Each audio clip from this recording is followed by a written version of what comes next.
I think it's been very important for me to have maintained a you know um, a clinical focus. Almost every single one of the ideas, every product that I've worked on has been spawned by you know ideas or frustrations um, that I've seen when I'm in the reading room, right? When I'm in the trenches, um, and and I think that part of that's why it's been easier for myself and Wooten and our team when we go out and try and sell these concepts, right? That it's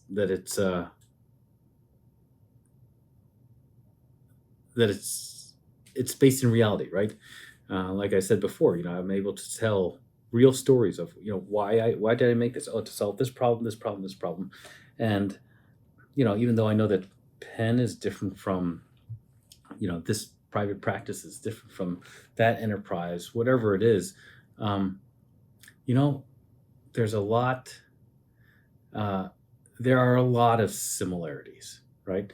There are some differences at the edges, but what we all do is very similar, right? And so I felt that if I was experiencing some pains while I was in the reading room, it was likely that others were as well. So I feel like if I quit radiology completely, I would lose that touch, and then I would be like almost any of these other um, startups that you know sometimes you see them at RSNA, and they've got a cool tool. I mean, it looks great, but you're thinking, why or how would I use this, right? Because I think it came from more of an engineering focus than I'm trying to solve a problem.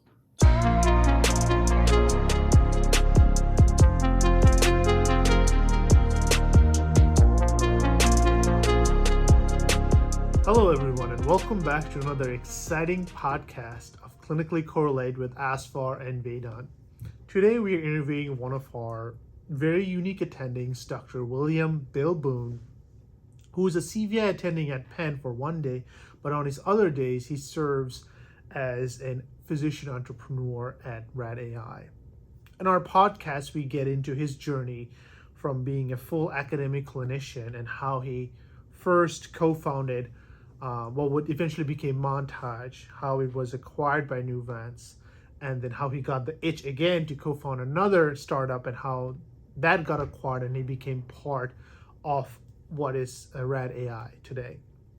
We also kind of get his take on the AI space in healthcare and more specifically radiology and how multimodal large language models is disrupting the radiology AI space and how they will affect our careers going forward. Stay tuned for an awesome discussion. All right, Bill. So we'll get started. We love having you on, and we'll do a full intro as well and kind of introduce you. For the folks that don't know you, can you just kind of describe your journey as a physician entrepreneur? Sure. It's quite the journey, and I don't think that I had planned it out this way. But when I was in medical school, I've always actually had probably a little bit of an entrepreneurial bent. In medical school, I started a company called medicalpocketpc.com. It was basically a website that helped to promote and encourage and actually provide opportunities to use handheld PDAs in medicine, which was novel at the time. And then when I got into radiology, again, I didn't have formal engineering or computer science background, but I always had a very strong interest in informatics, right? And how you can use technology to solve problems in the domain that you're working in. So, starting at Penn, I quickly found myself working very closely with Steve Horry with Kurt Langlotz, and started working on a number of various different informatics projects, and also met Woojin Kim, who was a year ahead of me in residency. At that point, there were very few opportunities to train in informatics. There were only a handful of informatics fellowships that were around, and the closest one was down at the University of Maryland, with Elliot Siegel and Khan Siddiqui and Paul Naji. So I decided at that point to take some time and do an informatics fellowship down in Maryland. Went down there a day a week, and kind of found myself with my first entrepreneurial opportunity. Worked with Khan Siddiqui to start a company and a product called iVirtuoso. This was one that actually ended up working on with Khan and with Woojin and a couple others, that helped to do radiology-based search across the internet, right? To help focus your searches and help allow radiologists, when they're trying to look for certain types of findings, to avoid having to wade through kind of the public internet. So that was kind of our first foray into entrepreneurial activities within radiology, and it did fairly well. The company itself, the product itself, was a website called Yadalook, and we got some pretty decent traction at that point. But it really wasn't until I finished my residency and started what eventually became Montage, where kind of the real business activities took off. Got it. And so, could you walk us through exactly the inception of Montage, and then, all those decision points of, ultimately, selling to Nuance, and kind of after that as well? Sure. So, again, the inception of Montage was, it came from trying to solve a problem. Woojin and I, we were young attendings at the time. We both had clinical responsibilities, research responsibilities, but then also operational responsibilities. Kind of as the informatics guys within the department, whenever there was a need to access data for one reason or another. I mean, it could have been, an academic reason. Oh, someone's presenting at RSNA, they need 25 cases of cardiac sarcoidosis. Can we find those cases? Or maybe it was an operational or business reason to access data, or quality reason. Let's say the ER was complaining about turnaround times during certain parts of the weekend, and we need to be able to show what those metrics actually looked like, or potentially a quality thing. The Joint Commission was stopping by and they wanted to see what was the compliance rate of critical results notifications, things like that. All of those things required access to data. Woojin and I, we knew how to get to that data, but it involved a lot of emailing and working, one-on-one with certain analysts to run these queries. And it really, I guess part of it became we were getting frustrated of having to deal with, more and more requests for information. We're like, it's kind of crazy that, there are so many layers to be able to access information, right? In this day and age, if you had a question, you could, or at least back in the, late or early 2010s, if you had a question, you just go to Google, find the question, find the answer, and you can just go on from there. But here it was the equivalent of having to, drive to the library, ask the librarian the question. The librarian would go find the answer, photocopy it for you, and then provide it to you like a week later. And then, it was not efficient. It was not interactive.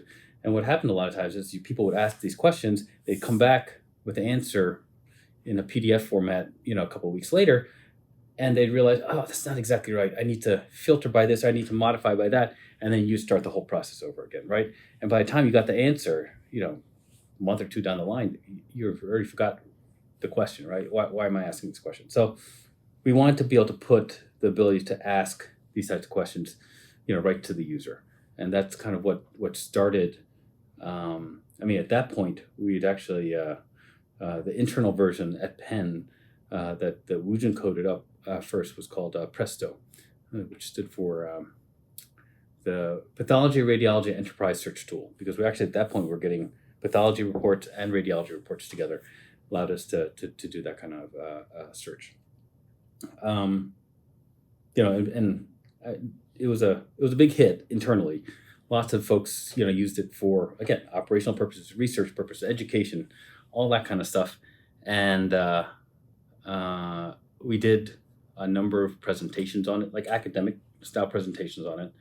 And at some point we had to decide, what do we want to do with this? Because every single time we presented it somewhere, there were folks from other institutions that said, I would love to have this tool. And we actually went through a process at one point deciding, do we want to go, open source and academic route and, release source code so that people could install this thing, at wherever they were? Or do we want to go the kind of the business route and find an opportunity to actually sell it? And we ended up talking to a number of folks about this, and really, it honestly could have gone either way. In the end, because of some experiences with some other open source types of products that were developed and released into the radiology market, we actually realized that if we wanted to have this actually utilized and have it grow and actually have it provide the widest impact, we actually had to sell it, right? Because a lot of enterprises, a lot of healthcare systems, were wary of things that were free, right? And things that, if things went wrong, you didn't have someone to call and yell at to come fix it because you were paying for it, right? And so in the end, we decided to go the business route, and then we started Montage Healthcare. It was Woojin and I to start off with. We brought in two other co-founders, Kurt Langlotz and Raj Agarwal. Kurt, obviously, he had a ton of experience, not only in informatics, but in entrepreneurial activities as well. He had both successful and unsuccessful startups, and that that experience certainly was invaluable in starting the company. And then Raj Agarwal, he at the time, I think when we started the company, Raj was still finishing up his fellowship. He had previously worked for, I believe Morgan Stanley, maybe, before he started his residency. So he had a good amount of business background as well. And kind of we used all the various different talents that the co-founders had to kind of cobble together our first business plan, try and figure out how we were going to raise money to move forward, and then find our way to our first customer. Got it. Yeah. So, it's a great story. We were talking about it before the podcast started. I think entrepreneurship in medicine is something that a lot of people are interested in, but the time constraints are a huge factor. When you have a lot more time, when you're, as a medical student, you don't have the skill set. And then when you have the skill set, you don't have that time. Mm-hmm. And it sounds like you were also balancing that to some degree. So during that time, were you full-time as a, attending here, or were you part-time, and when did you make that switch if you did? Yeah. So throughout the full course of Montage, I was the company itself was founded in 2010, and at that point I was still full time here, and then full time at Montage. But obviously, when you first start the company, there's a ton of stuff to do, but you don't have a ton of customers and stuff like that. So, I split my time between Montage stuff and pen stuff, and it wasn't until 2012, where we really hit the point where, the business was really taking off. We had a number of customers, we had a lot of deals, and we had, just a lot of time requirements to be in meetings. This was before the day, the age of Zoom. Like, so if you wanted to do a demo, you had to go on site. There was a lot of travel involved. So at that point in 2012 is when I decided to go essentially part-time at Penn, all the way down to essentially 1 day a week. So 20% clinical at Penn, and basically the rest of the time at Montage. Got it. And so, just want to get granular in terms of that stage where you're building that business plan, you're pitching to customers. Did you have training associated with that? Did you learn on the fly? Like you said, was it a collaborative effort that kind of brought you guys to that next point? Yeah. It was all learning on the fly. Certainly, Kurt had a lot of experience previously with his other startups. So, we learned a lot of stuff from him. There was a lot of, I guess, mentorship from beforehand. Like, I spent a good amount of time prior to starting, Montage, and it wasn't even trying to, not with the goal of starting Montage, but I had spent a lot of time with folks who had intersected significantly with industry, right? And so, lots of mentors, including Paul Chang, who had started Stentor while he was at University of Pittsburgh. Keith Dreyer up at MGH, who advised a number of radiology companies. Elliot Siegel, who I did my fellowship with, also had a number of advisory roles. So I learned a lot about kind of the intersection between industry and healthcare practice, with a lot of the assistance from those mentors. Got it. And so, when you ultimately made those pitches, how did you, I guess, interact with health systems? Because it sounds like, physicians, we learn our training, we know how to do clinical medicine, but most of us are not involved with the boardroom talks, and ultimately there's so many just decision makers involved. So what was that process like, and what is that process like? No, I think that's a great question, and to be perfectly honest, once I was in the room and doing a demo, that part of it and that discussion actually came kind of fairly naturally to me, and I think, and also the interaction was pretty natural with the other folks in the room, because and I think this is, we'll get to this part in a moment, but like, I was selling them a product that I had that was developed to solve problems that I had personally, right? I needed to be able to access this information, and so it was very easy to just talk personally about, this is why we developed it, because I needed to get this information, and I could tell real stories. Oh, the Joint Commission's coming, and we need to do this kind of stuff, or we need to try and figure out what the RVU productivity was for this section versus that section. These were, I didn't have to make them up, right? They were real questions, and because they came from a real institution, they resonated very well, right? And so the connection was very easy to make. And I think that when I was talking to other department chairs, other radiologists, right?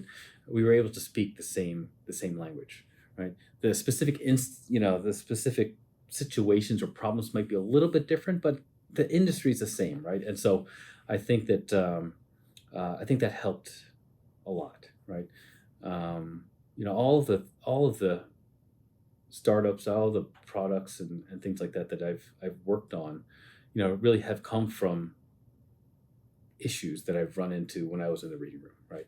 And so I think that it has made that process, a lot easier. Got it. So, at this point, you're saying that it's about 2011, 2012 when, your contracts within Montage have really taken off. Mm-hmm. And so, kind of at that point, can you now walk us through you selling the company to Nuance, mm-hmm. Which for folks who don't know, they're the ones that own PowerScribe. So pretty prevalent company within radiology. And then we'll kind of stop at that point and hear that journey. Sure. We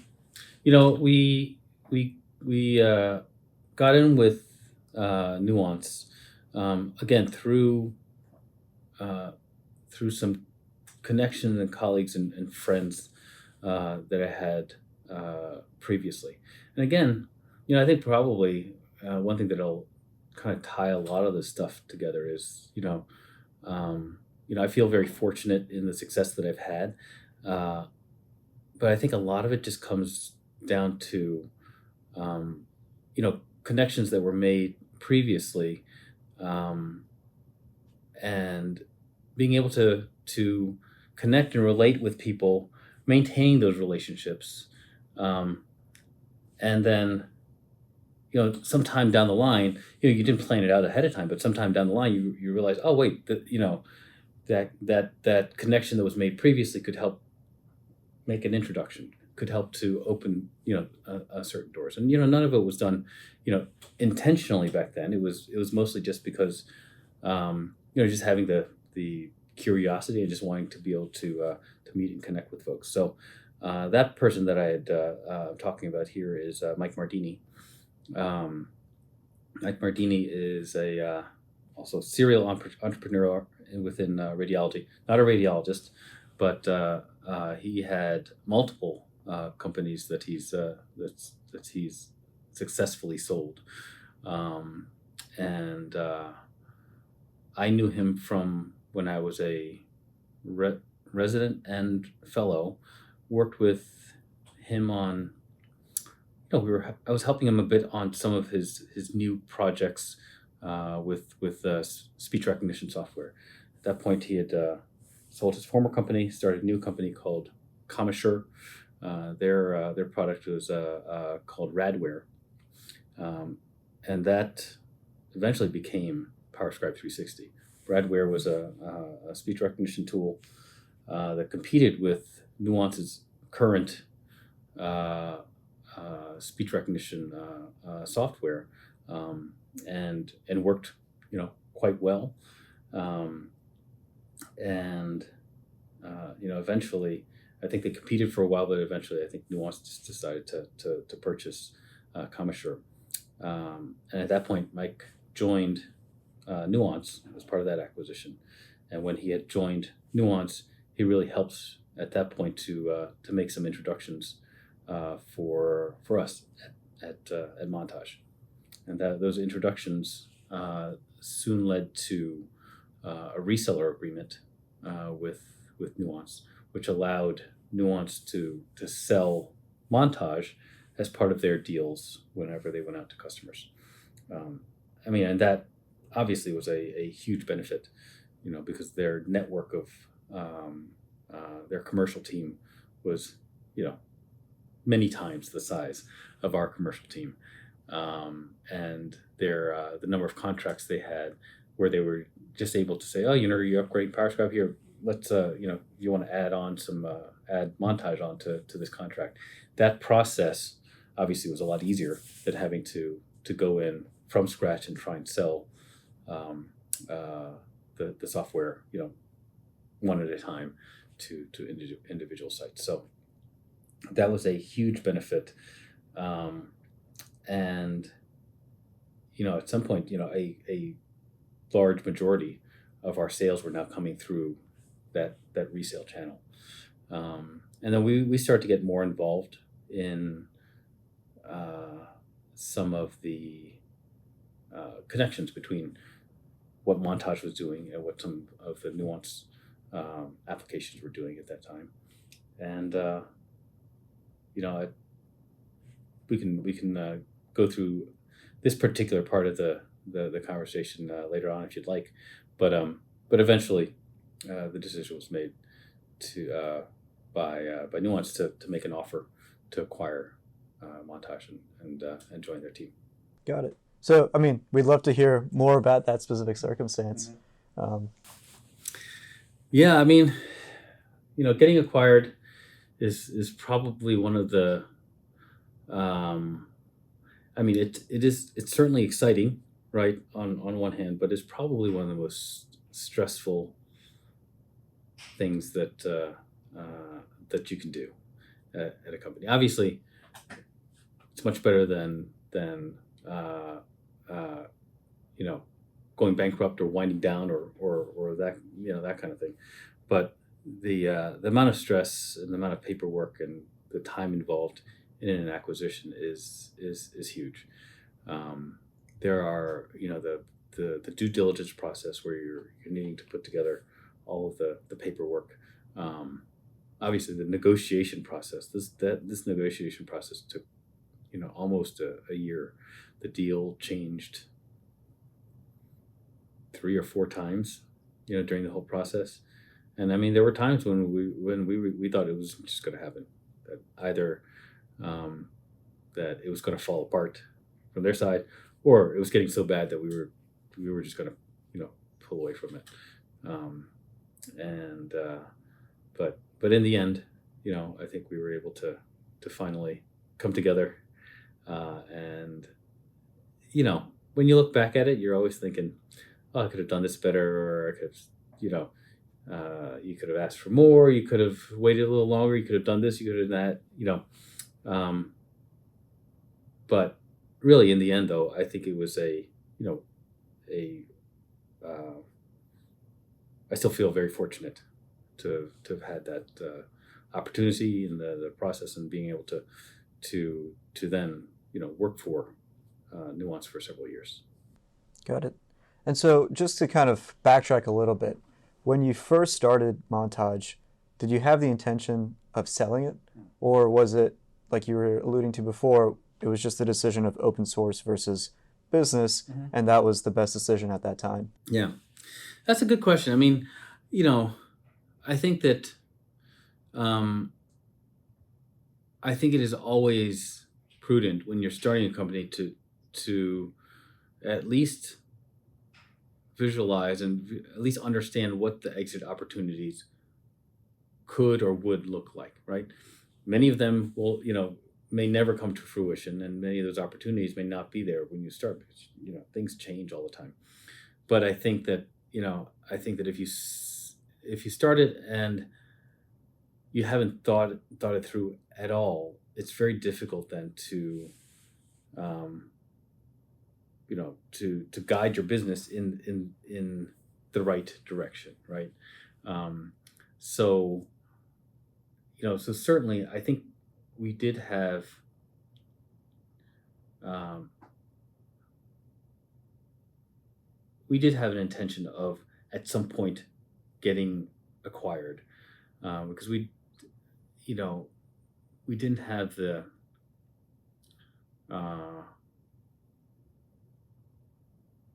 because of one of the the other opportunity would be to just continue to grow internally, raise more money, and either just become larger and larger, self-sustaining, or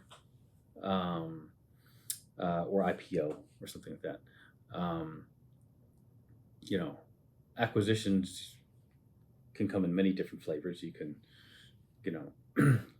get acquired by a private equity firm. You can get acquired by a large company.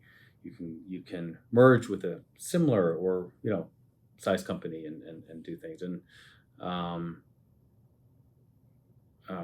we almost had a merger a couple years before we got acquired. and that would have changed the trajectory completely. But the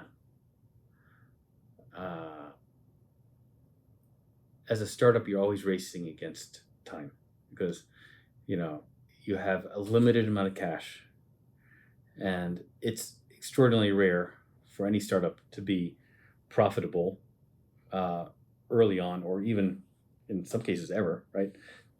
So you've got to figure out, before that cash runs out, what's your next step going to be, right? Are you going to decide, okay, things are going well, we believe we can take this, we can accelerate this process, we can grow faster on our own with what we're doing. Great, let's raise some more money, right? And then grow faster. And we raised money 3 times. The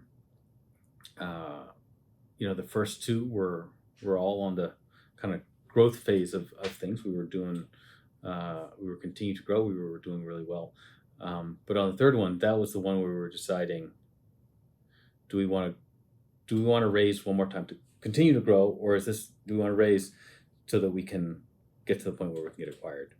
And at that point, you're running against the clock, not only because of cash, but because of the market and competition, right?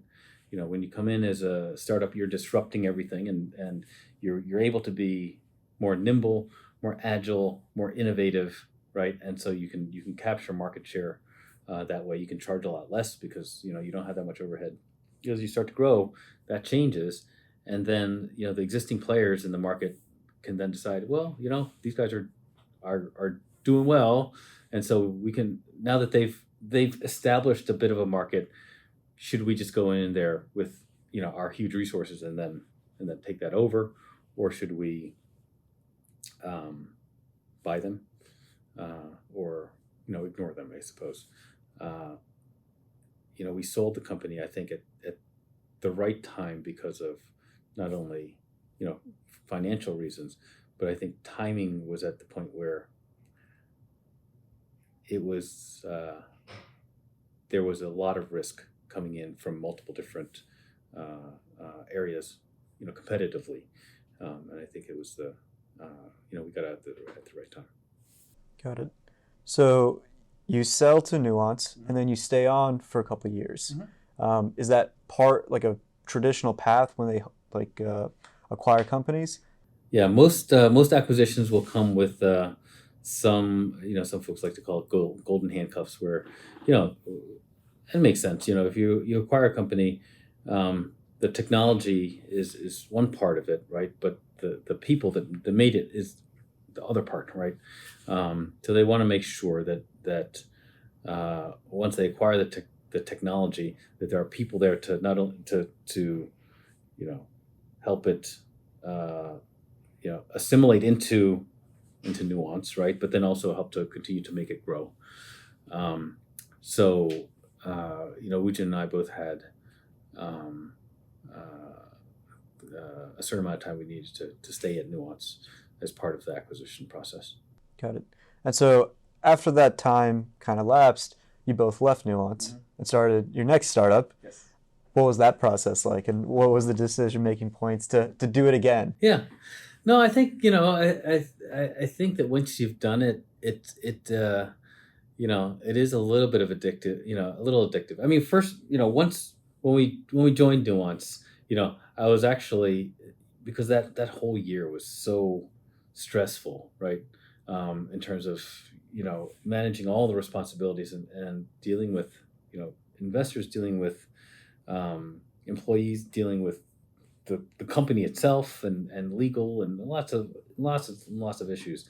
It was actually great to be able to join a large company, like Nuance, where there were departments, huge departments that took care of legal, took care of marketing, took care of this, so it was a very, very different environment. and I'm grateful for the time that I spent there. Learned a ton because obviously it's a public company as well, so that was very different, right? Because you run into questions and issues regarding okay, the everything's based on the quarter, right? And because the stock is very much tied to the performance of the company, and you've got to make quarterly numbers and all that kind of stuff, and so it was a very different experience.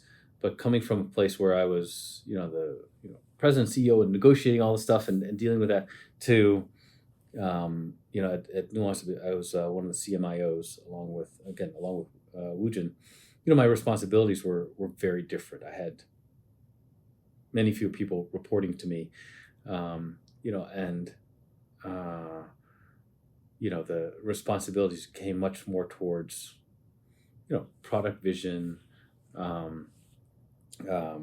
Obviously, marketing the product and getting out there and talking to customers. But that's the kind of stuff I enjoyed, anyway. But a lot of the stress in terms of the day-to-day running of things, were lifted off my shoulders. So, initially, that was fantastic. But after a while, you kind of get the itch to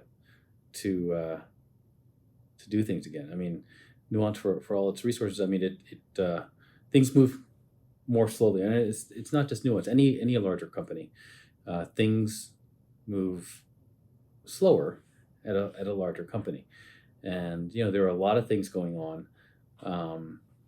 This is when a lot of the AI stuff really started to grab hold, and after a few years at Nuance, I think Wujin and I wanted to give it a try again, and so we got the band back together. A lot of the Montage veterans, and we actually joined forces with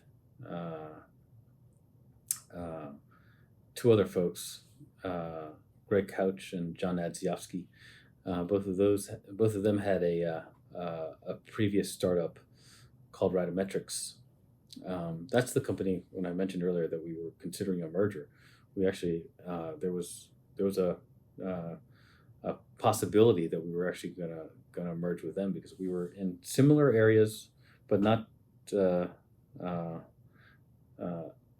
ton of overlap, but similar areas.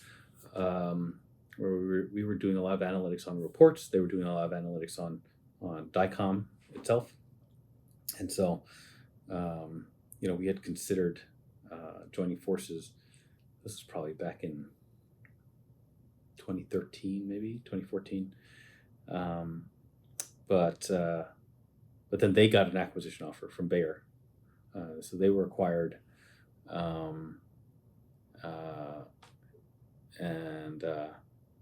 And so we were left on our own, and then we got acquired.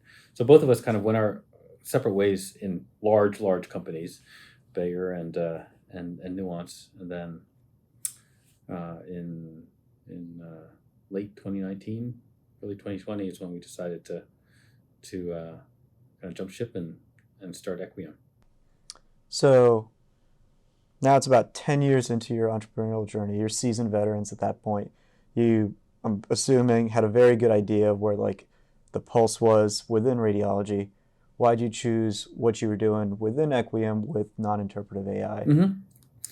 That's a great question. I mean, I think that we saw many companies, raise a ton of money. There was a lot of interest, a lot of hype around the pixel-based AI solutions, and for good reason, right? I mean, to be able to take an image and make a diagnosis, make findings, all kind of stuff.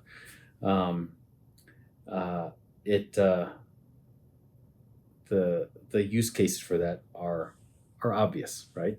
But I think because of that, it was a very, very crowded field, right? I mean, how many companies and algorithms were there to detect a pulmonary nodule or a brain hemorrhage or whatnot?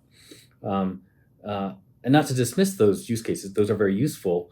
But if we were going to start a company in 2020 to do any of those types of things, how do we stand out compared to all these other folks, especially some of the ones who got in a little bit earlier, raised a ton of money to do so. So number one, that was going to be challenging. Number two, any of these types of things were going to require FDA oversight, right? And we were very fortunate, in the things that we had done previously with Montage, that we did not need FDA clearance for anything that we were working on. And just in terms of seeing things as a startup, I mean the time, and cost in going through the FDA is significant. And obviously, if you're working on some of these pixel-based AI things, it's necessary, it's worth it, and all that kind of stuff. But for us, it was also just something that we could, again, if we could avoid it, it would be helpful. And then, we were, and then I think the biggest thing was that we saw a lot of opportunities to use AI in a way that could benefit radiologists, that could benefit radiology practices and healthcare enterprises that didn't require, pixel-based AI, right? That the companies that were doing that's great. They can do that, but we see a huge hole, a huge opportunity where people are not focusing on, and so we decided to kind of just jump into that arena. Got it. And so, what were the first products you were making? Yeah. At Equium.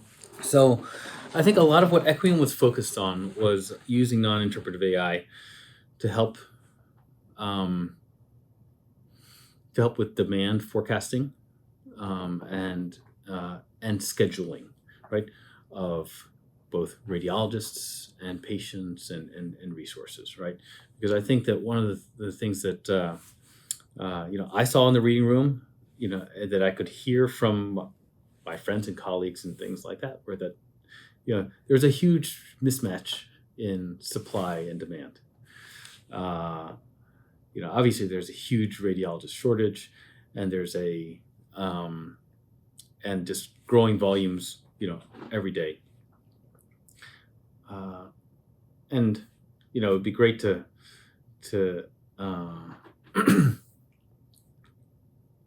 and what one of the problems we were going to try and solve were, how can we better match supply and demand? Because a lot of the systems that were out there currently to do scheduling of patients, to do scheduling of radiologists, to manage work lists and all this kind of stuff, we're just, we're based on rules, and we're based on, they weren't based on, actual data.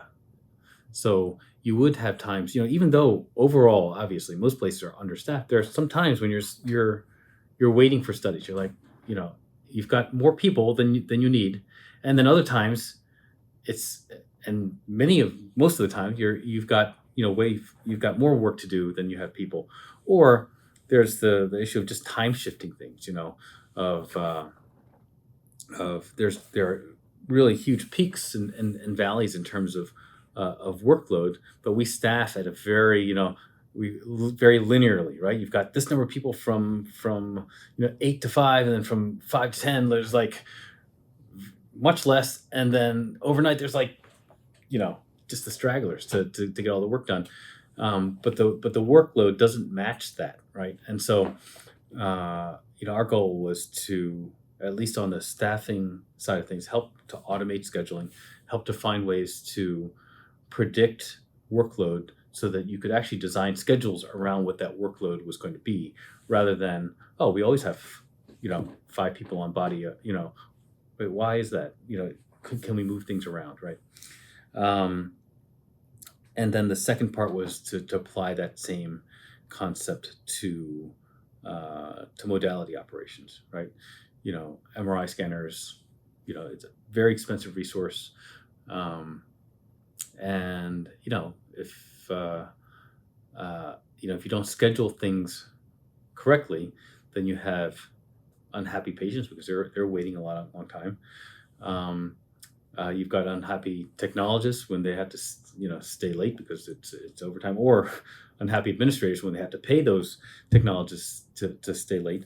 And then you have situations where you've got an empty scanner for because a patient missed their appointment or whatnot.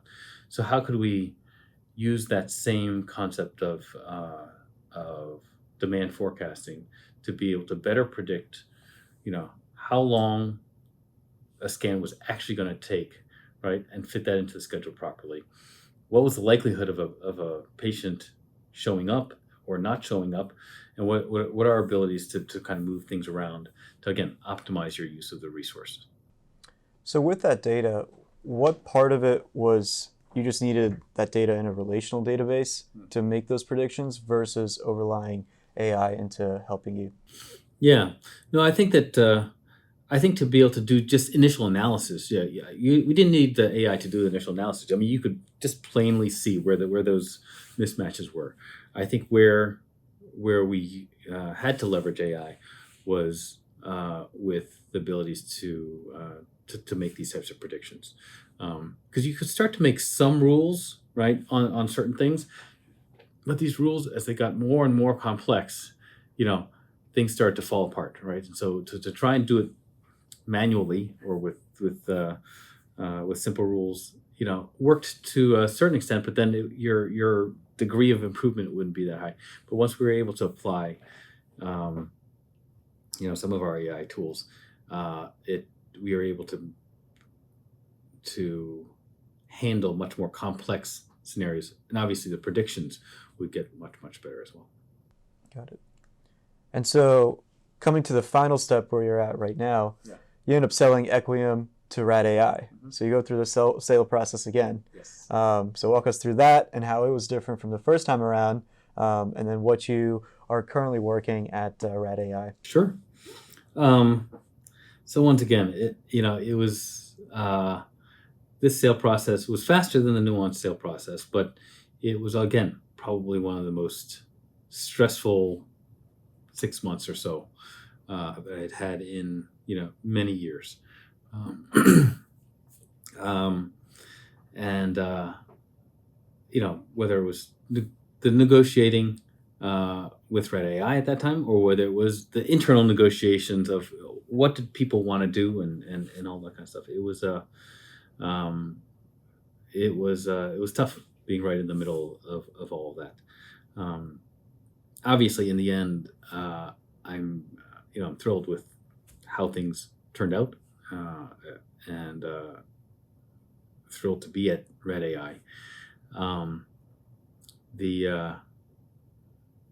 What I'm working on now actually has little to do with why I joined Rad AI to begin with,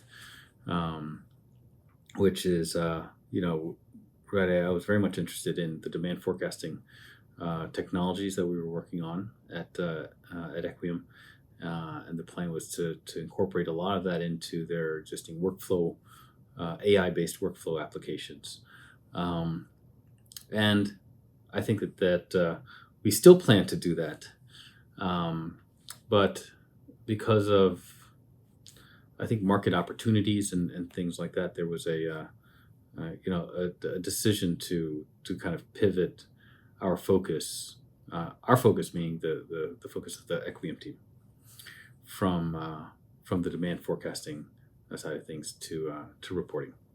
So at this point, we've been working on, and we released Rad AI reporting at just before RSNA last year, as a from the ground up AI-centric, AI-based reporting tool for radiologists that's based on modern architectures and open standards. All right, Bill, to round off the physician entrepreneurship part of our talk, and kind of looking back through your incredible journey, what were some of the biggest challenges? And you kind of touched upon them, right? As a physician entrepreneur, like it was the acquiring process, the stress, and as a kind of startup co-founder, CEO, kind of managing everything. almost everything, all the aspects of the startup. Kind of looking at all of that and then kind of looking at your residency and fellowship training in hindsight, do you wish there was something that was part of your medical training that could have prepared you more for these roles as a physician entrepreneur?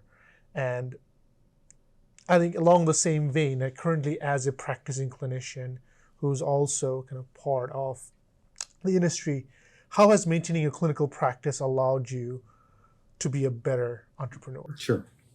Let me answer the second one first, because I think that's the easiest Yeah. one to answer. I mean, I think that I think it's been very important for me to have maintained a a clinical focus.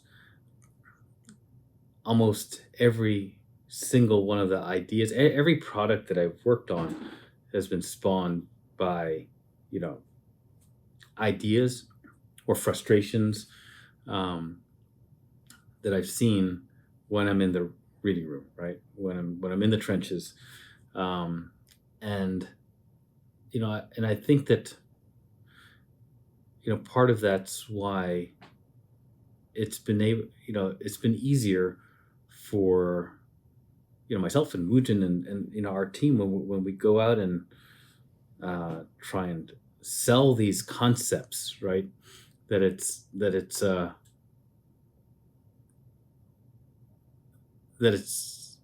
based in reality, right? Like I said before, I'm able to tell real stories of why did I make this? Oh, to solve this problem, this problem, this problem, and even though I know that Penn is different from this private practice is different from that enterprise, whatever it is,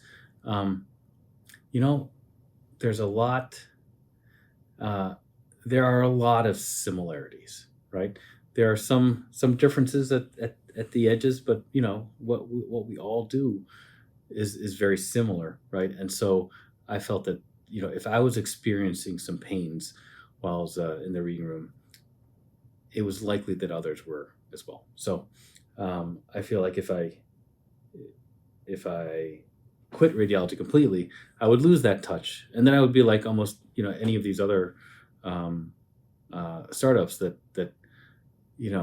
sometimes you see them at RSNA, and they've got a cool tool. I mean, it looks great, but you're thinking, why or how would I use this, right?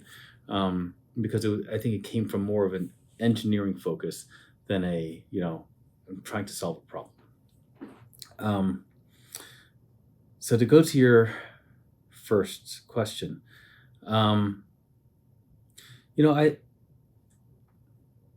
I think I was lucky also, in terms of my my radiology career, in that I didn't learn a lot of things for kind of the entrepreneurial or business side of things directly, in residency, from morning conference or whatnot.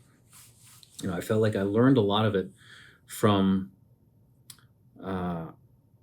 attending a lot of meetings, meeting like-minded people who were doing things elsewhere. So that's the Paul Changs, the Keith Dryers, the Khan Siddiquis, the Elliot Siegels, all these people who were my mentors in terms of getting me to where I am today.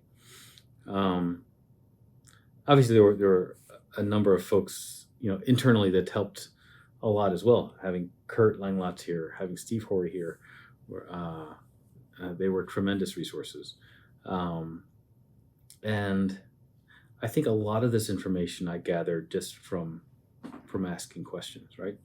Hearing stories and trying to figure out, is this the pathway that I want to follow? And if I had, developing those relationships then gave me the opportunity to, when things came up, I was able to pick up the phone and ask them questions. How do I deal with this? Should I do this? And so, I guess my biggest advice, if you're interested in doing these types of things, to really, get out to as many meetings as you can to try and meet other folks who are like-minded, and reach out to me. I've actually had a number of residents reach out just one-on-one because they heard about some stuff I did, read about me, whatever it is, and I'm more than happy to kind of pay it forward, right? Because I had so much help, so much mentorship during my early career. I feel like it's an honor to be able to kind of provide this type of mentorship to the next generation. Awesome. And I think one of the things that many, at least what I wondered before I entered residency was, hey, do I need an additional degree like an MBA to be a physician entrepreneur? Kind of listening to you and your journey, seems like, yeah, probably not. Right? Would that be kind of accurate, or do you think there's probably a lot of added benefit to getting like an MBA? So I didn't. Would it have helped me? It's possible, right? It's hard, but it's hard to know. I don't think it's required, certainly. Many of most of the physician entrepreneurs that I've worked with haven't, had formal training, or actually in many cases they've done the work, they've actually had some success, and then go get an MBA afterwards just to kind of round out their education. And I've actually thought about that multiple times as well.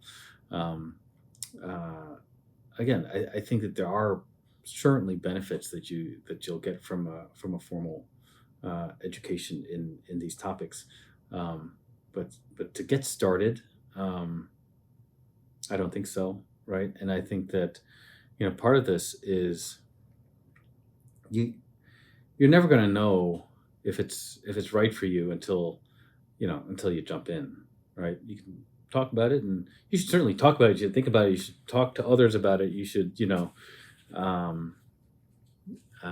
should